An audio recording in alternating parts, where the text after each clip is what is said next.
Okay, so sport. It's extolled for the benefits it brings to human development. We heard about that earlier today. And we all know what they are because we hear them all the time, right? Teamwork, leadership, respect, confidence, self-discovery, discipline, right? But for all those virtues, there's no guarantee that those things happen. Sport does not guarantee these things unless the institutions and the individuals who govern sport adopt those same principles of teamwork, confidence, respect, leadership, self-discovery, and discipline, and apply them to how they organize sport.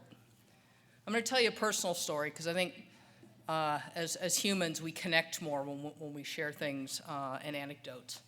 I was at, earlier this year, at the Council on Foreign Relations in New York, and I was giving a talk about, I think, sport diplomacy and human rights. And during the Q&A afterwards, I was asked about what had sport given me, because I, again, was 8 years with the U.S. women's team, and so I was asked, could I self-describe, as now an executive, what I felt sport had given me during that time. So I spent about 5 minutes talking about the things that I can, about how I manage and lead people that I can directly ascribe to my experience being a team sport athlete.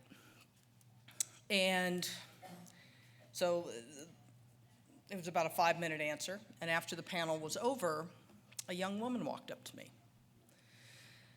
And her voice was trembling a little bit, and she looked like she was upset a little bit. And she said, "Mary, what you just said was beautiful. What you just said was just all of the things that sport gave you. It was just beautiful to hear. I'm upset because all those things that you got from sport, it took from me." And the woman, who I won't identify, was one of the Larry Nassar survivors. And I will never, ever, ever forget that moment. So sport can provide the promise of what it can bring to human development, or it can damage and destroy lives. At the same time as it provides such a promising track towards leadership, mentorship, and learning, it also attracts predators. I mean, you know them by name now: Nassar, Karamudin, Sandusky, Gittleman. When we talk about children, we have well-known expectations. How many of you are parents? Okay. When we drop our kids off at school in the morning, we have expectations about how our child will be treated, how their safety, right? All these things that we've come to ascribe to the educational system for particularly young kids, but also in high school, that they're going to be safe.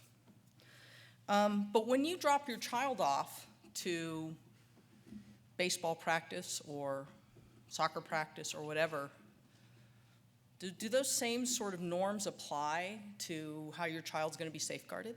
Do you ever wonder about that? I do. Are the same safeguards in place? And what of elite athletes? We heard today about, elite athletes and the power differential, right? We just had a terrific panel on athlete rights. At the same time that they are these wonderfully inspirational, muscular, majestic, champions, they're also extremely vulnerable. The power balance between elite athletes and those who directly influence their ability to perform is extreme.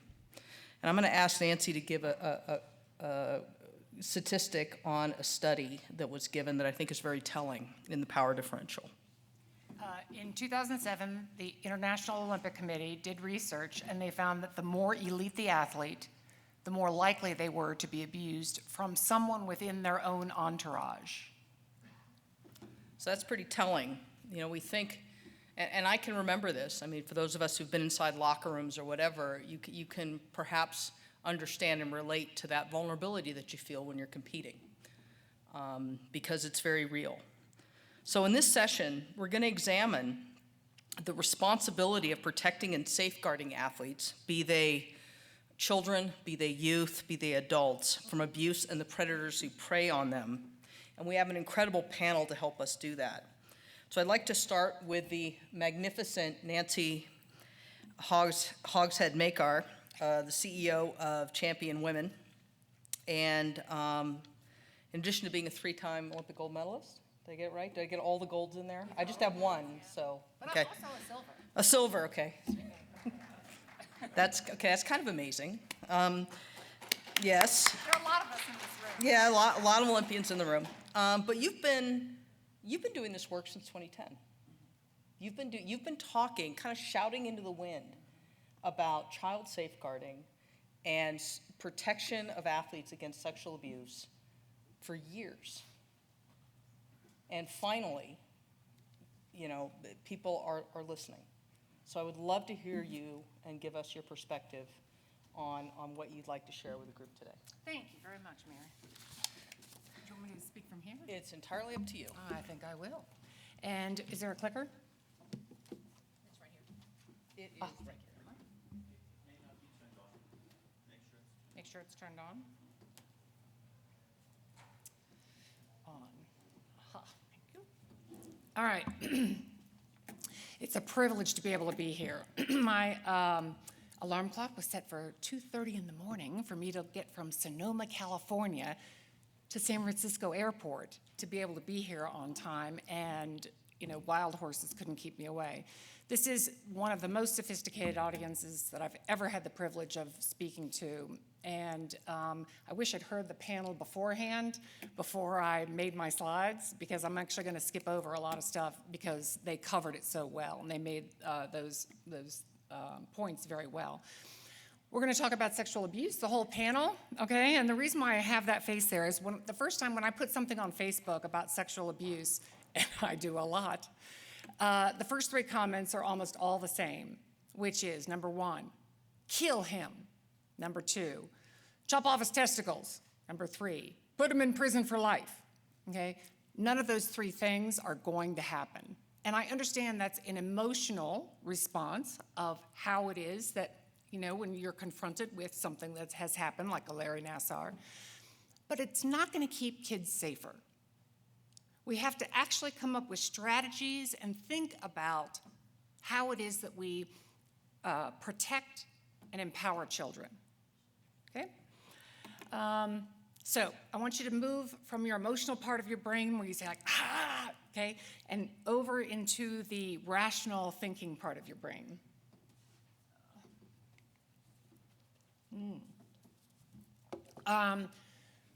So there are lots of ways that we protect people, men, women, children, and adults from sexual abuse. And these are kind of the big 3 categories. They're not exclusive, but we protect children in all kinds of ways with youth-serving organizations. We protect those people who are in subordinate positions, right? So people who are employees instead of the employer.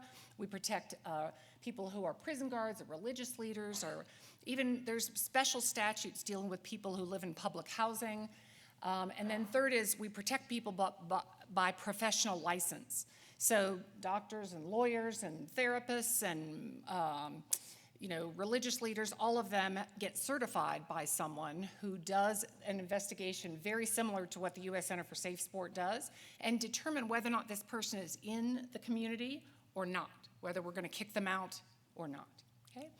What's odd is that sport actually got out from under all of those. So the normal ways that we protect both children and adults from abuse we're not applying. There are these unique features, which I think you all understand what makes athletes in particular so susceptible. Sometimes I will get a phone call and somebody will say, it's true for everybody, that sexual abuse is all, it's in Hollywood, it's in Congress, it's in the media, it's all over, okay? So, and that's true, and there are unique ways that sport uniquely has developed a risk of harm to athletes. Okay, and the one I'm going to focus on here is number 4, which is an athlete and their coach are supposed to talk about their bodies. Okay, so you don't do that with your music teacher or your religious leader or your therapist. An athlete affirmatively has to communicate what's going on here so that they know what to do with practice. Because every athlete is right on the cusp of getting sick or injured. So how do you push it right up to the max, but not, we call it tipping over, without getting sick or injured? So communicating and having somebody touch and having somebody tell me more is appropriate. But you can see how that would easily, how that would easily get flipped into sexual abuse, people not recognizing what appropriate boundaries are. Okay. Typically when we think of protecting athletes from sexual abuse, in fact, we think of that. We think of hiring more administrators. We think of, hiring more people at the U.S. Center for SafeSport. We think, okay. Instead, I want you to think of protecting athletes by giving them power. In the last panel, they did a really good job of talking about just how vulnerable athletes are, the statistic about how that, very elite athletes are at the most risk for sexual abuse. And how the reason why they are is they can't say anything. So those of you who saw Allie Reisman speak up at the Nassar trial know that she doesn't need any empowering in the sense of courage. She doesn't need that. She's got that in spades. What she didn't have was power. If she was not going to be obedient and subservient, she was not going to make the Olympic team, no matter what her scores were. She knew it. Everybody knew it. So the Sports Act in the United States, believe me, I'm going to take this to international, but in the United States, in 1978, we have a statute that governs the whole Olympic movement, and it says here's what the power structure is between administrators, coaches, athletes, national governing bodies, and it actually was designed to give athletes power. After the 1972 Olympics, the United States had a number of debacles, and what all these debacles shared in common with each other was that there was nobody there to protect the athlete. So Rick DeMont lost his gold medal for taking an asthma medication he'd been taking for his whole life. Jim Ryan gets tripped in the mile. Tom McMillan is given for the basketball, and he's told to back up by the Russian officials, and the Russians win the bet. So what all of them had in common was that the administrators were really not there for the athlete to really push for them. So the Sports Act was actually designed for it. It created this athlete, over time, created this athlete ombudsman, somebody who's supposed to be on the athlete's side. You have an AAC, the Athletes Advisory Council. The Athletes Advisory Council's peer elected, supposed to have 20% of all committees and board positions. And you have USOPA for the older athletes, United States Olympians and Paralympians Association. So between sort of the people who have this institutional history, between the current athletes, between having somebody who is a paid advocate for athletes, they should have been protected. And they're not. And the reason why they're not is frankly because of Scott Blackmun. So what he did was he took the athlete ombudsman and put him or her underneath the umbrella of the corporation. So they reported to the corporation. So the athlete ombudsman, if they wanted to keep their job, was not able to advocate for athletes in a serious way. This idea of 20% of athletes being on committees, you had Scott Blackmun picking who the athletes were, rather than Han Shao picking who the athletes were. And then USOPA became more and more of an amazing affinity organization, an organization that spreads the Olympic ideals around the world, but as a source of power, no, that was not going to happen. So we had all this taking power away with the current Sports Act, and so it was not able to protect athletes the way it was supposed to. Okay? what started happening is the remedies of making sure that athletes were not getting hassled by their national governing body fell to the job of athletes to protect themselves rather than having the USOC, the corporation, do it. So when the corporation, the USOPC, knew that that a national governing body was not conforming to the Sports Act, they made athletes go and file a Section 10 complaint rather than having the USOC do it, them expend all the effort and energy, et cetera. This is ongoing litigation, many of you know, for the Larry Nassar victims who are suing both the USA Gymnastics and the USOC. There's current litigation going on, and if you can read there, it says, it's a terrible slide, but because it's true, I wanted to have it there, which says, plaintiffs' negligence-based claims fail as a matter of law because USAG did not owe a legal duty to the plaintiffs. Gittleman case just came out a couple days ago. Those of you that saw it, Taekwondo, he sexually abused a number of athletes, $60 million verdict against defendants, and the USOC successfully argued to the court that the USOC did not owe a legal duty that extended to that athlete. I could kind of go on about that. I was a torts professor for 12 years, but come see me afterwards if you need to know more about that. But this is currently what's going on. In other words, the position that the USOPC took was not our job, okay? It took an act of Congress to make it the USOPC's job. They had to restructure what the purposes of the corporation were supposed to be about. Well, so I started working on this back in 2010. I thought that because I was an Olympian and I worked in this area of law for schools with Title IX, that everyone at the Olympic Committee would welcome my free expertise and protect kids and protect athletes from abuse. Not so much.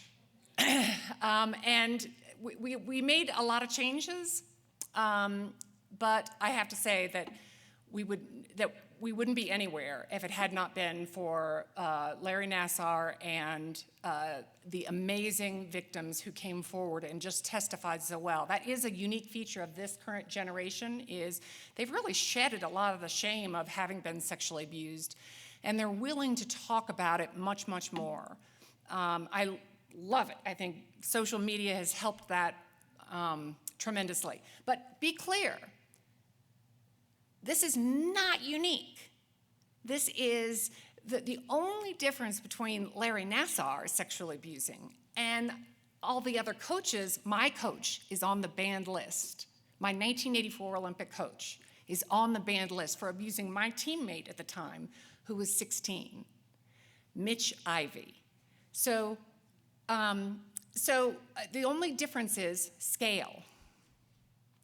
That's what it took to be able to get this change. We have a unique opportunity, I'm telling all the athletes here, to make amazing change. And I'm guessing the window is going to be open another year, year and a half. And after that, it's going to be another 20 years before we're going to have this same kind of opportunity. So whatever you're doing, put it down, get to work on this, because again, we do have this unique opportunity. The SafeSport Act was passed in 2018. If the SafeSport Act had passed earlier, then Gittleman then the USOC would have been found, I'm guessing, negligent, or they would have owed a legal duty that would have extended to the athlete who was abused. It does that. Most people have not heard of this new statute that passed, and it's a real sea change. It's an amazing statute. I'm convinced the reason why people haven't heard about it is because people thought it already existed. They just assumed that, well, of course, that the Olympic Committee owes a legal duty to protect athletes from physical, emotional, and sexual abuse. But they didn't, and they fought very hard not to. Believe it or not, some people got very rich off of not having athletes be able to be compensated, not to have civil law apply, to deny athletes any remedy for abuse. All right, so the SafeSport Act passes, and it makes people mandatory reporters, and it says that children can't be alone with adults unless they're an observable and interruptible distance, and it establishes the U.S. Center for Safe Sport. Okay, it does a lot of really good things, but again, it's not going to make it does a lot to protect athletes. Now we need to shift over towards giving them power. So it's the beginning. It's definitely not the end. Since since December of this past year, there have been 4 major reports that have come out on the Nassar situation, and all of those reports are really damning of the USOC. And yet, the USOPC still operates like it's business as usual, particularly when it comes to, Scott Blackman just got a $2.4 million severance package. Even though the Ropes and Gray report showed that he lied, even though he's under investigation right now by federal authorities. So you have these major reports that have come out, and they've all been very clear that serious change needs to happen. You have ongoing developments. There are 3 bills that are currently in Congress. One of them would give $20 million to the U.S. Center for Safe Sport. From what I understand, Han can tell you better, most athletes don't like that provision because they think for sure it's going to come out of their hide rather than the hide of the executives. I don't have a problem with having the USOC pay for it. I think it's the cost of doing business. I think that if they had to pay for it, they're going to make darn sure that training, whatever they get, is good and that it does the job of actually making kids safer. It's not fluff, okay? It's not just having somebody sort of, go through the motions of protecting something. The USOPC, we learned about a month ago, is now under investigation by the Department of Justice, by the IRS, and by state attorneys general. This is about as many investigators as you can have. So even though we've had these 4 major reports that have come out, there's still more investigations and more criminal sanctions that are going to come out of that sanction. It's not just Larry Nassar. They're investigating USA Swimming and Taekwondo and other NGBs. I sort of wear 2 hats. One is I'm CEO of a nonprofit called Champion Women, but I'm also co-chair of an organization called Team Integrity. We're sort of this ad hoc group, but we now have over 170 United States Olympians who have signed on to asking the USOC board to resign. As far as I know, we don't even ask somebody who has the threat of retaliation against them. Sometimes I get calls from people, how come you're not keeping me abreast? Because we just don't want to put somebody in that position. The retaliation threat is real. And the U.S. Center for Safe Sport, we haven't gotten a chance to talk yet, but my major beef is I ask people right after they take the training is, did you get the main message that coaches shall not have romantic and sexual relationships with the athletes they coach, regardless of age or consent? Did you get that message? This is a bright line rule, the same way it is for every other profession and the hierarchy, okay, and children, and right, did you get that? And they don't. And there's a reason why the system is the way that it is. I would not be getting any pushback at all if people weren't really invested in the system the way that it is. We have a number of recommendations. You can find them online about what the changes that we think we need to make to the structure. As Eli Bremer, who's also part of Team Integrity, says, it's not the dictator. It's the dictatorship. It's how it's structured that doesn't give athletes power. All right, so how can we take the changes that we've gotten in America, in the United States, and have those happen worldwide? Well, there are lots of different avenues to have that happen, and just like here in the United States, where Marci Hamilton is going to be talking about changes that criminal law into civil law that are really helping athletes a lot, changes to statutes of limitations. Similarly, there's a lot of different methods all at the same time. So FIFA has a human rights provision in it now. Some of the new contracts for those hosting big competitions have a human rights provision in them now. Different countries have different human rights provisions or have different civil rights, people call it different names, civil rights provisions, have different protections and different power rejiggering. The United States, or excuse me, the International Olympic Committee, the IOC, could also enact some of these changes. I think all of these need to be going on at the same time. Not one person or one organization can be doing all these at the same time, but there needs to be a coordinated effort so that the right hand's talking to the left. Fortunately, I'm talking to most of these folks on the panel here to make sure that it does happen. And I think that's my timer.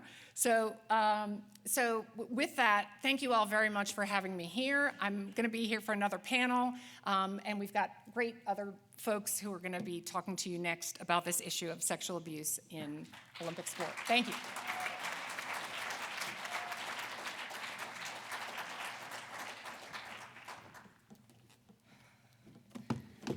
I get inspired and angry every time I hear you speak, Nancy. I do. I mean, and part of it is, this time warp where, when we were athletes, I'm 54 years old. I mean, it's on Wikipedia, so it's not like I can hide from it. It is. But, I think back about what was sort of accepted, right? Right. And it's not okay. Like the stuff, I had teammates, dating their coaches, and a lot. It happened a lot back then. I don't know of a single athlete who didn't know of a coach that was dating their athlete. Yeah. So just a lot there. I just want to, before I bring on Jerice, I just want a few reflections. The unique nature of sport and sexual harassment, and just the nature of sport itself, the physicality of it, the nature of coaches and athletes, that relationship is just ripe for abuse. Thinking of power versus protection, I think, is a really useful paradigm, and how power was taken away, and how it gets co-opted or taken away. And I used to work inside sports governing bodies in a previous life, and it can be very seductive when you're inside structures like this. The onus being on the athlete to provide remedy, which is or to file a grievance. And then I think the final thing was, never waste a crisis. Yeah. Right? Never waste a crisis. So a crisis happens, it's horrible, it's awful, but it may be that you can get done in 8 months, a year, what it would take years to try to do otherwise. So the final thing, just as a reflection, that two reflections. One is that as bad as it is for athletes, and I come from a team sport, I always think about the officials and the referees, because athletes, they are vulnerable, extremely vulnerable, but at some point they have collective voice. A lot of times the officials, particularly the female officials, don't have collective voice, and so they're ripe for abuse as well. I have the very distinct pleasure to bring up the CEO of the U.S. Center for SafeSport, Jerice Colon. Thank you very much.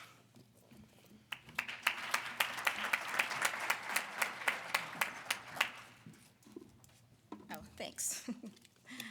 Good evening. I think it's 6. Thanks for having me, and thanks for the warm welcome. As Mary mentioned, I'm with the Center for SafeSport. We have been open since 2017, March of 2017. So if you think about the timing of that, particularly what Nancy just shared with us, it's right around the time that the SafeSport Authorization Act was passed.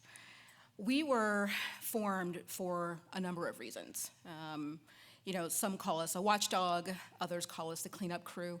But we are the organization that was really charged with handling abuse allegations, whether they are sexual, physical, or emotional, within the United States Olympic movement. Can't really see. We're an independent nonprofit organization. I stress that because there's certainly been a number of folks who think that we are part of the United States Olympic and Paralympic Committee. We're not. We're an independent organization that focuses on, really making sure that athletes are protected. And we do that in a number of ways. Nancy alluded to our investigations, and, that's a huge part of the focus and mission of the Center for Safe Sport. We have approximately 40 employees, half of which are focused on our investigations. And why that's really important is when you think back to March of 2017 when we opened our doors, we had about 4 people sitting in a room working from Excel spreadsheets. At that time, no one really knew what we were heading into. No one really knew what we were going to find. In fact, from what I understand, I've been with the center now for 3 months, but from what I understand, the thought was that the center would probably see about 60 reports a year. Not sure where that came from, but it's certainly, we missed the mark. In fact, our first year, on a monthly basis, we got about 39 reports a month. And you think about that, 39 reports coming from, anywhere between 13 and 18 million people pool, right? Not a whole lot. Fast forward to today, we are receiving 239 reports a month. So we just ended our quarter, just under 700 reports. We expect to end the year at around 3,000. And why that is really significant is because since we opened our doors, we've only had about 4,000. So the majority of the cases that the center is seeing have come in this year. And we can attribute that to a number of things. Certainly the news around Larry Nassar certainly prompted more people to contact the center. But every time someone is arrested, every time there's a lawsuit, every time there's something in the media that is focused on child sexual abuse or emotional or physical abuse, we see spikes. And we can certainly, based on the trends that we're seeing over the last couple of years, we don't expect those numbers to go down. In fact, we expect the numbers, particularly for the reports that come in through the center, to raise anywhere from 10 to 30% over the next 12 months. And we don't know, it's a projection, but we could be seeing anywhere from 3,000 to 5,000 reports a year, which is sad and scary. And a big part of what the center does, it's important to note that every report that we receive doesn't automatically turn into an investigation. We have a very, a small but mighty team that focuses on our investigations. And we determine, one, if we even have jurisdiction over the matter. Anytime there is any sort of sexual abuse allegation, we take jurisdiction. Sometimes if there is an emotional or physical allegation of abuse, that sometimes gets referred to a national governing body, or it gets referred to law enforcement. But we focus primarily on sexual abuse. And what's important to note is that every investigation gets a very thorough look. We have quite an exceptional team, I think, former law enforcement, former JAG, former prosecutors, former judges, who really lead the investigation process. And it's really important to us that it's as thorough as possible because we are impacting lives. And when we do an investigation, and we start an investigation, we start talking to claimants and respondents and witnesses, we want to make sure that we, one, get all the information that we have available to us, we turn over every stone, and that every person involved in this process is treated fairly. As a result, right now, we have about 1,200 open investigations. And that is, again, significant. Now, what's good is that we've closed over 2,000 of those since we've opened, so we are certainly making progress, but they come in faster than we can handle them. Which is also why the center is really focused on expanding that team to make sure that we can get to athletes as quickly as possible. A really unique piece and part of the center is that in addition to completing investigations, we also have sanctioning authority, meaning that we can sanction individuals who are involved in sport anywhere from, let's say, you can't participate in sport for 2 weeks, or you can never participate in sport again. And every person that goes through our process, one, again, gets a fair investigation, but also has the opportunity to essentially appeal that process should they think that it didn't go their way. And so we have our hands full. And, you know, we tend to get a lot of coverage around investigations because that's a very unique piece of what the center does. But there are other pieces that I think really help make sure that athletes are, from moving forward, are going to be safer than ever before. In addition to providing investigative services, we also provide, as Nancy mentioned, education, which I think is great. But the education components are really critical because we want to make sure that we don't get 3,000 reports. We want to stop those things from ever happening in the first place. And prevention is going to be a huge piece of that. People have to understand, athletes have to understand, coaches and parents have to understand what is acceptable. Relationships are certainly not. What is acceptable, what is grooming behavior, how and where to report something, whether it's a mandated report or otherwise. And to do that, we've got to really penetrate that's a terrible use of words. We've got to make sure that education is a key component of that. What's interesting is that those 3,000 reports I mentioned are changing. And I think it's a direct result of our education. You know, again, 3,000 reports by the end of the year, but what we're starting to see is that they're getting less severe. Now, don't get me wrong, there are still some really terrible cases that come through.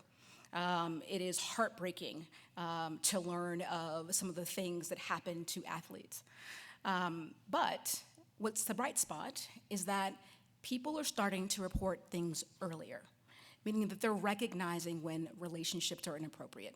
They're recognizing when boundaries are crossed because they're now aware of what that looks like. And you know, we are far from getting to where we need to be. I think it's certainly a process. To date, we have trained approximately close to 1 million individuals that participate in Olympic sport. Now, that number is significant for us, again, because we've only been open for a little over 2 years. But when you think about the 13 to 18 million people who are required to take this training, it can be a little concerning. And that's why, in addition to the training, in addition to the investigative reports, we also provide audit and compliance and policies to national governing bodies, including the USOPC. So we focus very heavily on athlete safety policies, but we all know that a policy is only good as a paper it's written on. And so we have a very robust audit and compliance team that really focuses on ensuring national governing bodies and the USOPC adhere to those policies to make sure that your athletes are safe. This is certainly something that has been a long time coming.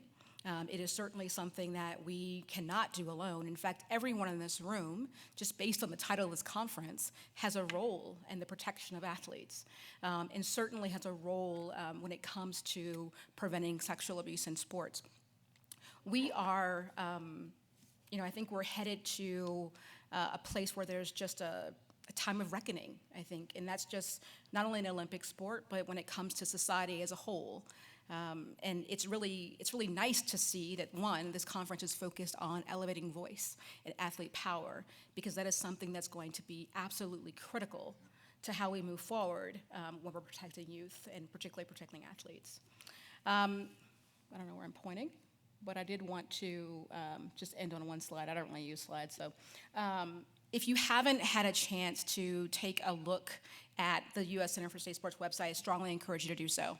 The training that we provide, one, we have our core training, which is required through through the Safe Sport Authorization Act that was passed in 2018, but we have a number of other resources and trainings that are available.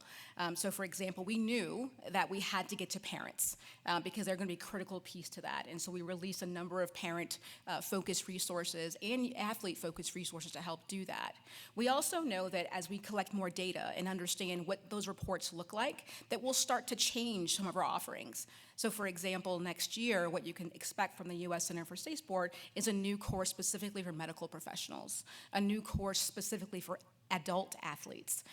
Because as we are, we're seeing more and more reports, we're also learning more. We're learning about where these things happen. We're learning about who's involved. And the more that we can learn about this issue, the better our training will be, and the better engaged and the more successful we will be to make sure that athletes are safe. So I'm going to leave that there. I know this is a panel, and we want to make sure that you get time for questions. So thank you.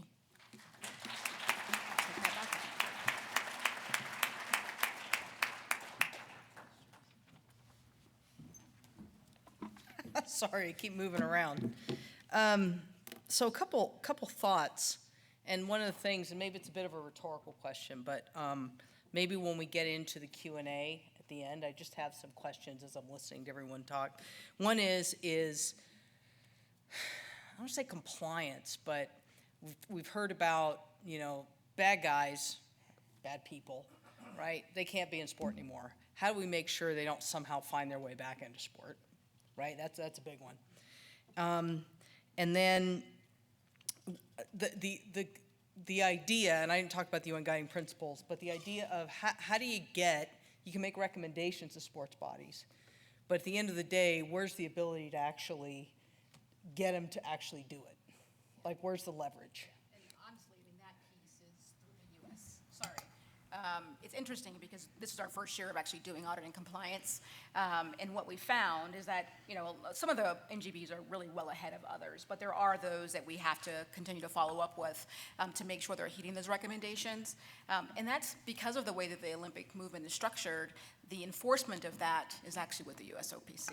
So we can get into that. Yeah. Okay, and then one other thought is, and I just hired at the Center for Sport and Human Rights, I just hired a woman named Dorothy Rozga, who came to us from ECPAT International, and she keeps saying, unless we have reporting, you don't have remedy, right? So unless, and a lot of times with kids, they don't report. So I don't want to steal anyone's thunder here, because I'm sure we're going to get into some of those challenges. But I'm really pleased to be able to bring up Marci Hamilton now, Professor, CEO, Founder, and Academic Director at Child USA. Marci?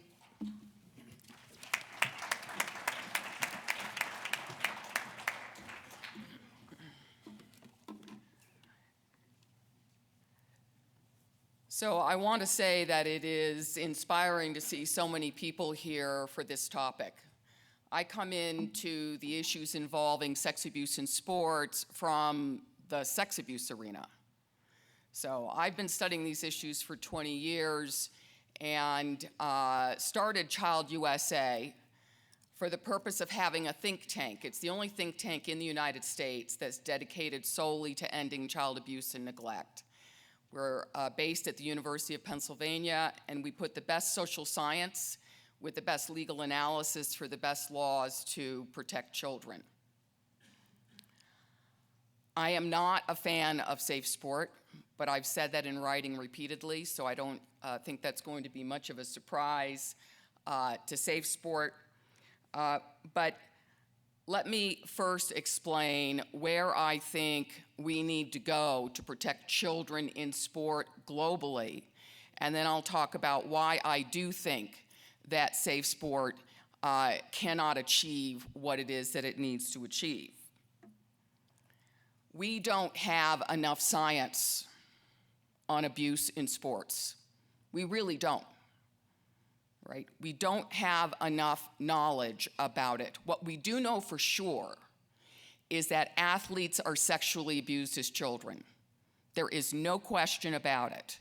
And we know that they are often taken alone with a coach overseas, in a hotel, in a car, We know that many sports have problems that we have not yet heard about in the press. And we know that the Larry Nassar scandal is just an example. It's not unusual. There will be more with 500 victims that will come forward. And the reason for that is because that's how perpetrators operate. And anyone who thinks that the Larry Nassar scandal is unusual is simply not paying attention to the facts of child sex abuse, to the church, to Sandusky, to the schools. So how do we get more information? How do we get more truth? Because what we lack is the truth about what is actually happening on the ground. Are children safe or not? And the truth is, right now, they're not. They're not yet safe adequately in any context. We have so much work to do. But we need people like you focusing on the issue in your arena and making it a priority and not just kind of a side issue. So I take a lot of heart that this important gathering would be discussing child sex abuse. So when the Nassar scandal hit, one of the things that I was most worried about was that there were so many institutions that let children down at once. It is not like the Catholic Church. With the Catholic Church, we saw the same repetitive pattern again and again and again. It was the same canon law, it was the same modus operandi, and it was the relationship between the priest and the child that created the problem, and then the bishop's cover-up. This is different. This is Michigan State University. This is USOC, now USOPC, of course. This is USA Gymnastics. This is families. This is the Karolyi Ranch. This is every coach in the United States that is engaged in gymnastics coaching. So this isn't easy to understand, it's not easy to track, and it's not easy to explain. None of the studies that have come to date yet have even come close. So we brought together 16 of the leading experts on child sex abuse in the United States to study the Nassar scandal, and we're taking 3 approaches. We've created what's called the Game Over Commission because we weren't going to call it the Nassar Commission. It's the Game Over Commission to protect youth athletes. We have built a database. It will be a permanent place to go for information about anything that happened in the Nassar scandal. It will be public. We will first publish it in about a month or 2, but we will continue to add to it over the course of time. It will be permanently available to anybody who wants to understand what really happened. Second, it's expensive, let me tell you. We are doing that. We are secondly holding hearings. So we'll have our first set of hearings November 4th at the University of Pennsylvania, a second set in Denver in the spring, and another set in Michigan next fall. We are hearing from whistleblowers, survivors, experts like Nancy, of course, and others to get to the bottom of understanding how is it possible that hundreds of children could be sexually abused by one person and not one of the safety nets in our society saved those children. Not the medical profession, not MSU, not USOC, not USAG, not any parents. Nobody saved these children. And the reason is because we have a systemic problem with child sex abuse across the culture, and Nassar figured out how to take advantage of one system after another. In many ways, he was a brilliant pedophile.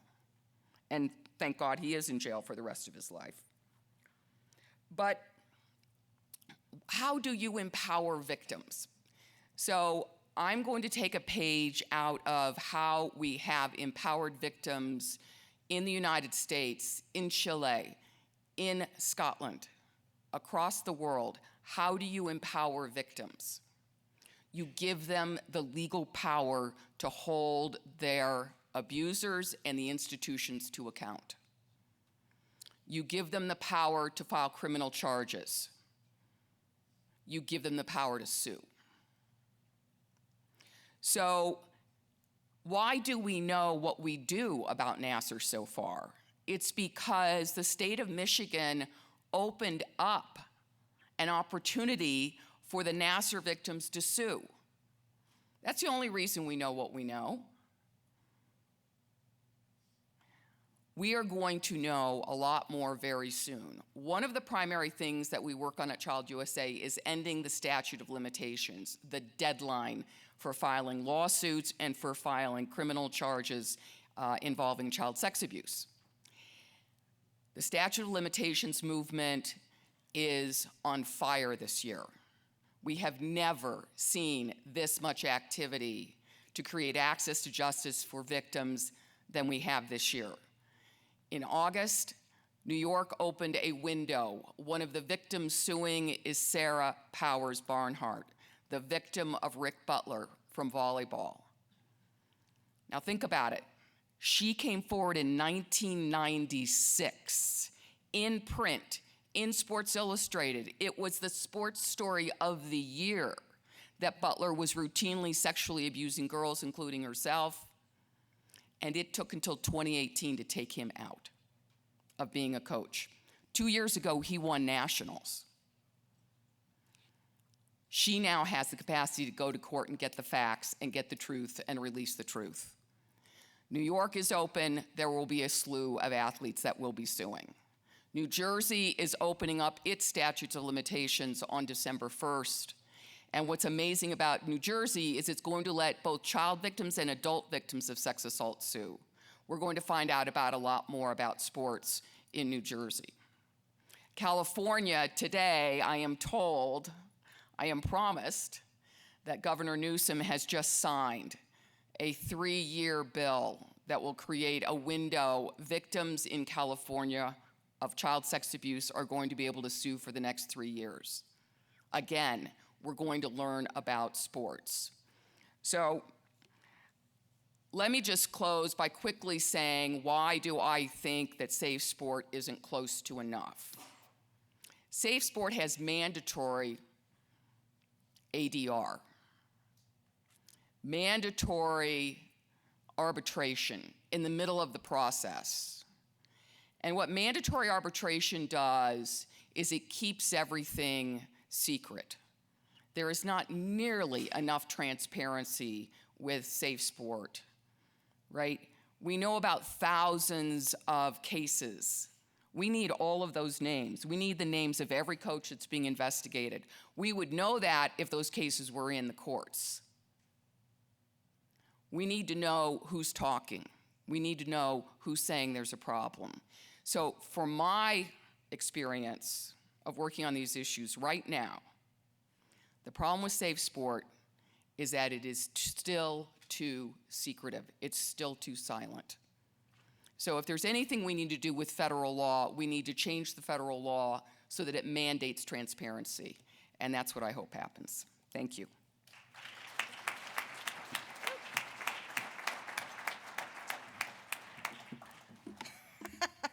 So sorry. I feel like I'm in a tennis game, you know, when you hit it into the net and they go run. Okay, so during that, I got the statistic that I was looking for. This is according to ECPAT, and this is where it feeds into the statute of limitations windows. And this is going to be longer for boys, but 22 years is an estimate. I don't know if you guys have different numbers, but 22 years between the abuse happening and the victim coming forward to report. The average age, according to the best science, for victims to come forward is age 52. And is that different for men versus women? It is. That is a male-female study. It's the most recent. It was completed 2 years ago, and it was the largest study to date. Yep. So statute of limitation windows are critical. Well, yeah. I mean, because we've cut off these claims in the people's 20s, and if you're 52 when you come forward, that's a problem. Okay, terrific. All right. Coming into our last speaker of today, And Per, I apologize. I got your pronunciation of your name in Danish, and I'm not going to do it justice. So Per, can you give me your last name again? Nylykke. Nylykke. Welcome to the stage. Thank you very. Or do you want to do it there, or do you want to come up here? Okay. So Per from the Danish Ministry of Culture. Thank you very much, Per. Yeah, I need a bit of exercise to get up here, and like you said, Mary, from the outset, what's between you and the dinner, that's me. I'm pleased to be here. It's a privilege to have a chance to come to this conference and talk a bit about what we've done in Denmark, which is a bit different from what the previous interventions have presented. But I will try to describe a scheme we have in Denmark, which we have had for a number of years. It's called Children's Certificates. And then it says, does it work? You can't see it, but the question will be, does it work? And I will try to finish by giving my sort of a few words on that. So, children's certificates, it's basically a document containing information about sexual offenses committed against children by a person in question. And as you can see, the first Child Certificate Act was adopted by the Danish Parliament way back in 2005. So it's not a new thing, but certainly it has also developed over the years. In Denmark, we took, let's say, a holistic approach, so it applies to different fields of the society, not limited to sport. And it has been created as a tool to prevent sexual abuse of children under the age of 15. And in fact, to obtain a certificate is a prerequisite for employment in jobs involving contact with children under 15. And a very important element of this scheme is also an obligation to obtain a certificate, whether it's paid employment or whether it's as a volunteer. And especially in Denmark, a lot of volunteers are involved in the sports sector, so therefore it's crucial that the scheme also covers volunteers. And the final sort of element in the scheme, it's a mandatory scheme. The legal framework, the Ministry of Culture is responsible for the Child Certificate Act. And why is that? Well, in Denmark, Ministry of Culture is responsible for sport. Also, we have, say, an arm's length principle, meaning that the sports associations or organizations, they do a lot, but basically the legal framework is by the Ministry of Culture. It's a framework legislation, and underlying the legal regulations been issued covering different fields of society, meaning education, so schools, daycare, healthcare, and so on. So the broad society. The way we've done it, and it's been done over the year, it's been, in fact, quite precise description of the various jobs and posts whereby you need to have this certificate. And the idea is also that you can develop it as you get sort of new information or new areas whereby it's needed. For instance, last year there was an amendment because we realized that in the sector of film production there was a problem with abuse of children below 15, so we expanded the scheme. Great.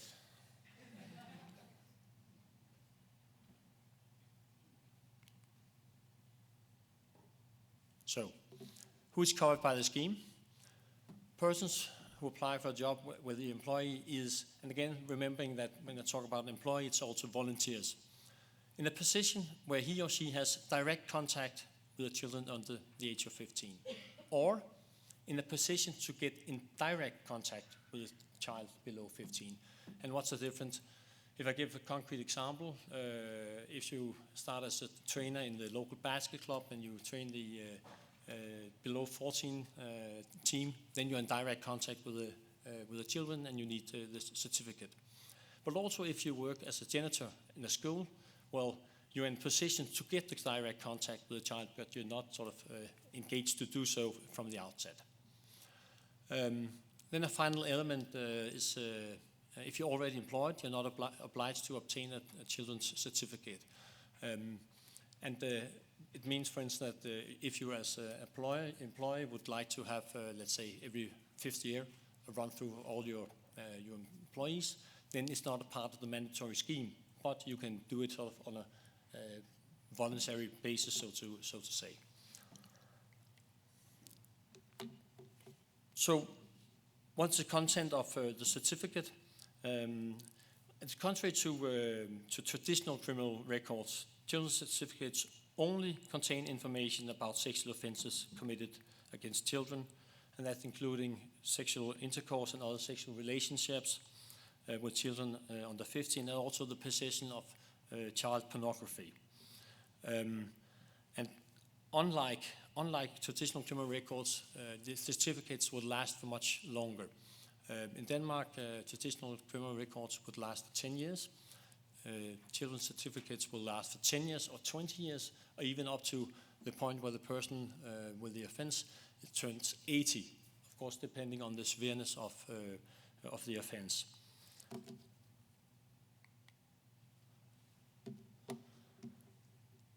And what is the purpose of the legislation? It's to criminalize the failure to obtain a certificate. So the legislation does not regulate whether a person with a positive or negative certificate can obtain the job or the task as a volunteer. It's up to the individual authority, to the company or to the sports club to decide whom they want to hire. And it's linked to, let's say, the tradition in Denmark around the labor market, how we regulate that. So therefore, we have criminalized the lack of obtaining the certificate, and that can be punished by a fine. So again, it's the club, the sports club is responsible to obtain the certificate. And you can only obtain a certificate if you get consent by the person in question, and that's an obligation. If you do not do that, then you, as the club, you will fail to do what you're supposed to do. Just some statistics about Denmark. Last year, approximately 345,000 certificates were obtained. 117 were positive, and that's 117 too many. And 15 of these were in connection with sports organizations. As you can see, 17 more or less the same level of certificates, also the positive ones.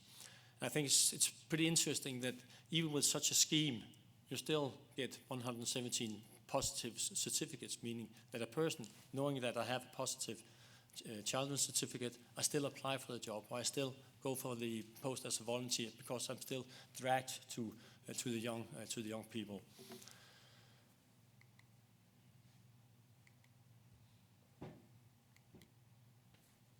Suspense. Oh yeah. So this is my last slide, and we are more or less released for the buffet. Does it work? You can say the certificate cannot stand alone. That's one extremely important point from my side. But we also have a presumption that the scheme has a preventive effect. Again, I mean, 117 positive, but a lot of people will probably refrain from applying for the job, refrain from trying to go as a volunteer because he or she knows that this scheme exists. But still, the scheme is not a guarantee. It's not a guarantee that a person has not committed or will not commit sexual offences against the children. I mean, an example would also be that if you, as a Dane, for instance, you live Denmark for 15 years, you commit a crime abroad, you come back, then you don't have the knowledge from the 15 years the person has been living abroad. Or if you move from another, again, within the EU, free movement of labor, it's easy to move to another country. You don't have that kind of safeguard. And also, a negative certificate is not a definitive proof. People can change. They can change while they're at the job or while they're at this voluntary job in the sports club. We see that as a way to give you more information for the employer to decide who you want to hire, but it must always be accompanied by the assessment of the person concerned. That's crucial.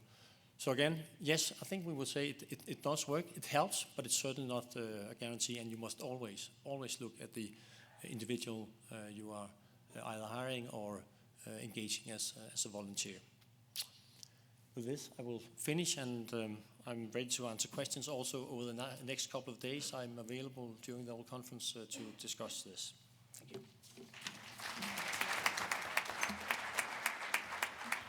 Okay, do we have time for questions? I certainly hope so. Let's do 10 minutes of questions.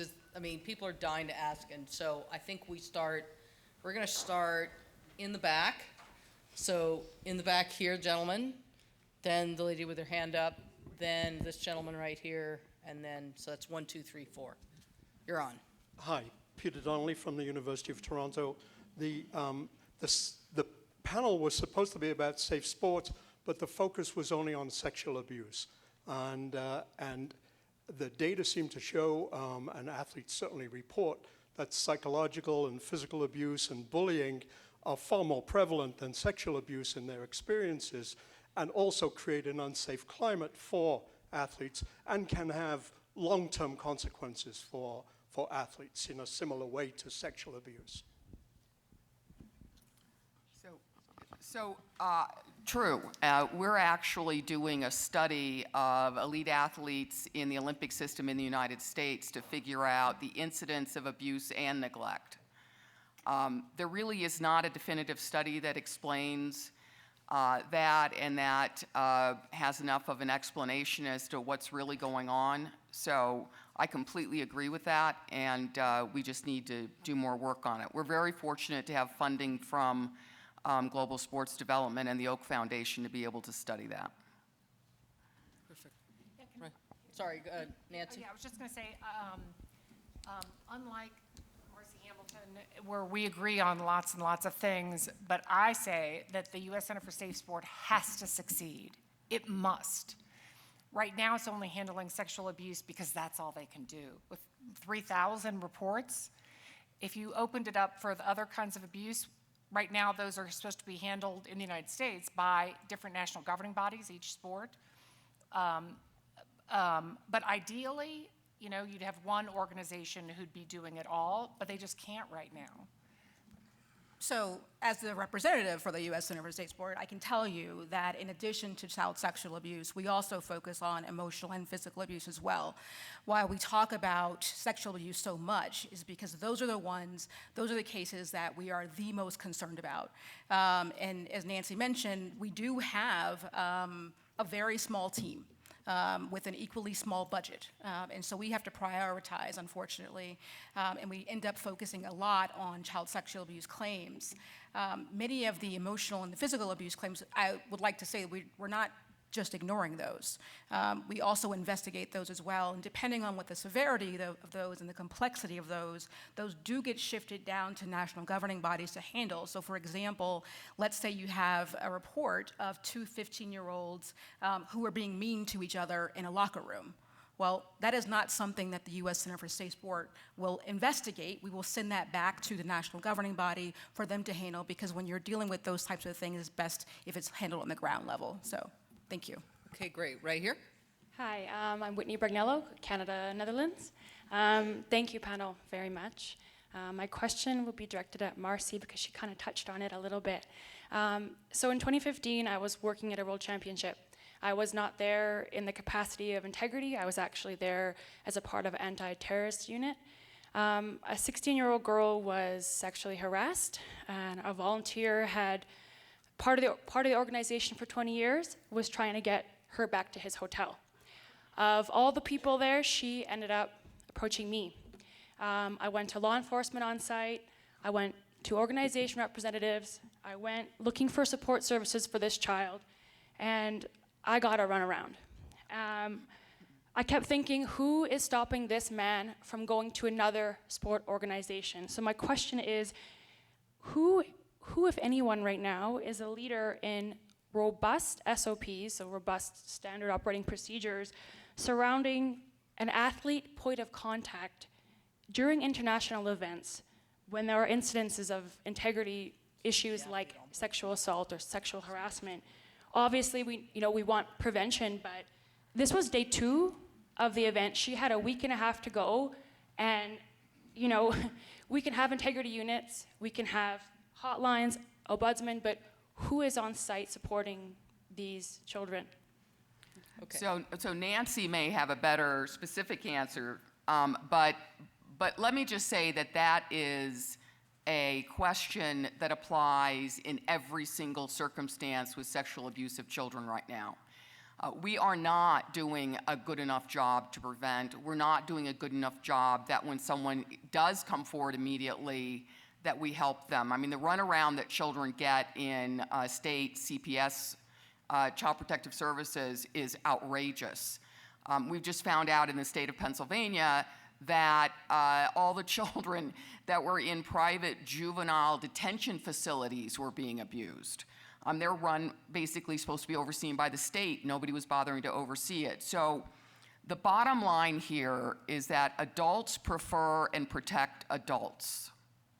And they also prefer and protect their institutions before they begin to protect children. And until that flips, and I'd only see that flipping by providing power to children and civil rights to children, we're just going to continue to have that problem. Great, right over here. And then we're going to go back. Sorry. This gentleman here, the gentleman there behind it, this one over here, and then we'll end with you. Oh, did she say over here? Yeah, Sorry, yeah, sorry, thank you. it was supposed to be. That's okay. Sorry. No, okay, sorry. My name is Mark Lask. I'm the CEO of Anti-Doping Denmark, and I have a question for Therese. The numbers you mentioned were scary, to say the least. I also noticed that they were rising through the years, and I guess it's not necessarily because there are more abuses now than 2 years ago, but probably because you've might done something to stimulate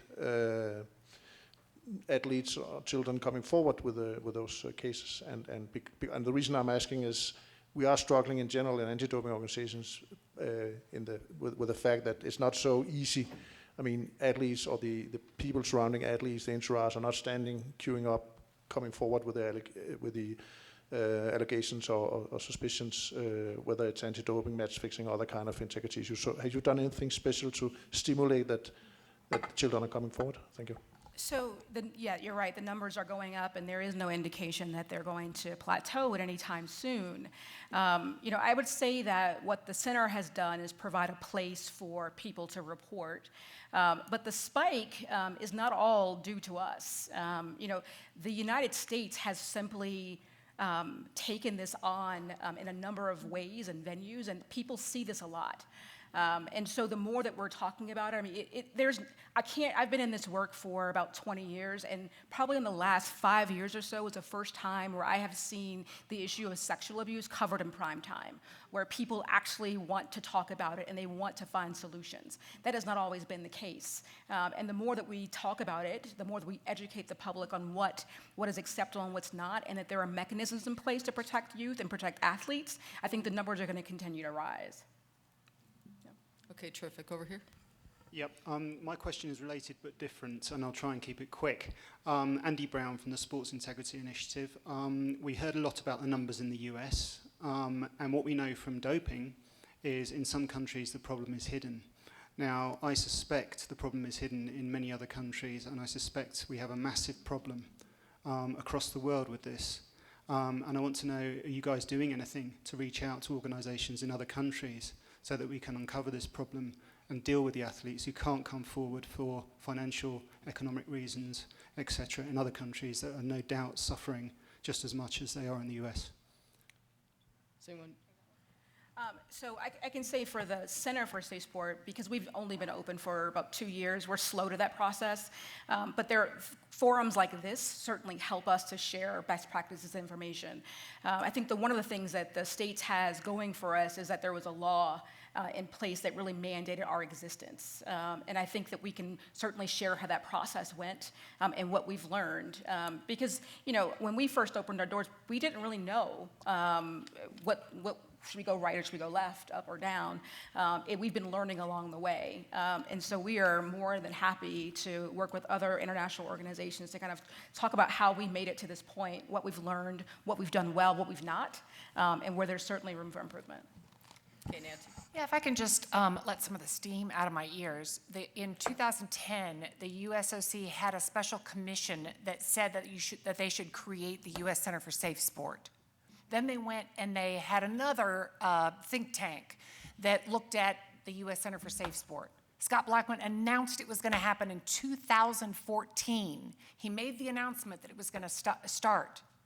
And he just slow walked it. For the organization, it's not you, right? So she wasn't there, she had nothing to do with it. Everything I'm talking about now, the steam.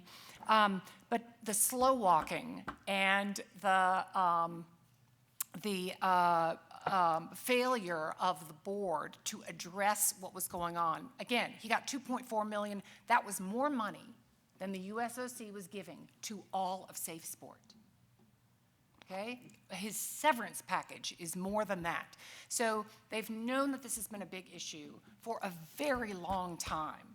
And for it to start in 2017, 7 years after it's already been going, this is 2 years after somebody had told Scott Blackman that Larry Nassar was abusing gymnasts, the most elite gymnasts in the United States, as well as hundreds and hundreds of others. For them not to know is absurd. Absurd. So, is anybody here from World Players in the room? Just real quick. Brendan, just to address the question around international studies, Brendan, can you mention very briefly the study that you're doing for former athletes and the scope? Just want to address the specific question. Andrea's here. Sorry, I didn't see Andrea if she's here. Hi. Thanks for the question, Mary. So my name is Andrea Florence. I'm from the World Players Association, and we're leading a project called Project CARE. It's a census of athlete rights experiences. So the main objective is to gather experiences from adult athletes when they were children. So it's an online survey that is going to go around to all of our affiliates, and they're going to be able to report on various issues relating to all rights that are on the the CRC and the Convention on the Rights of the Child. And based on this survey, we want to come up with recommendations to all stakeholders involved, from sports governing bodies to sports associations, to make sure that we prevent child abuse, but also emotional abuse from happening. So this is answering one of your first points about research and about having numbers and cases come out. Thank you very much, Andrea. We have 3 questions and 3 minutes. So we're gonna put our foot down on the accelerator here, and I have some more information about international studies and research to the gentleman who asked it afterwards that the center is doing.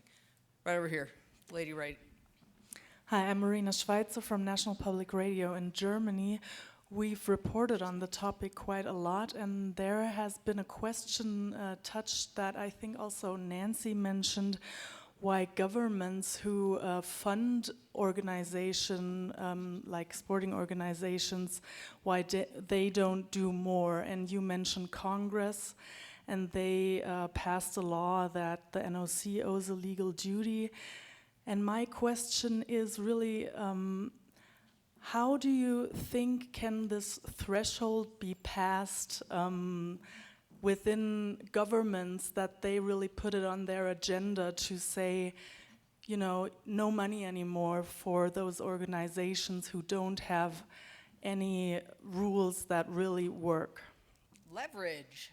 Okay, who wants to address leverage? Quick, if we can, just brief. The quick answer is a crisis. That without a crisis, that it was not going to happen. As far as we've gotten right now, I mean, the U.S. Center for Safe Sport opening, but for the crisis, would not have happened. And that's why we have a certain amount of time to go. I hate to be pessimistic, but that's just my experience. So we have two final questions. So both of you right here, you've both been waiting very long, so we're going to get to both of you real quick. Yeah, it's Amelia again from Canada, and you will not like what I will say because I will not be nice here. I'm angry, and Mary, I join you there, and thank you for what you say. And I'm not going to ask this question as a lawyer, sport lawyer. I'm going to ask this question as a board member of a sport federation, okay? And the liability. And you know what? In French we say, je me compare et je me console. So, and actually you're better off in the USA. You are talking about Nasser.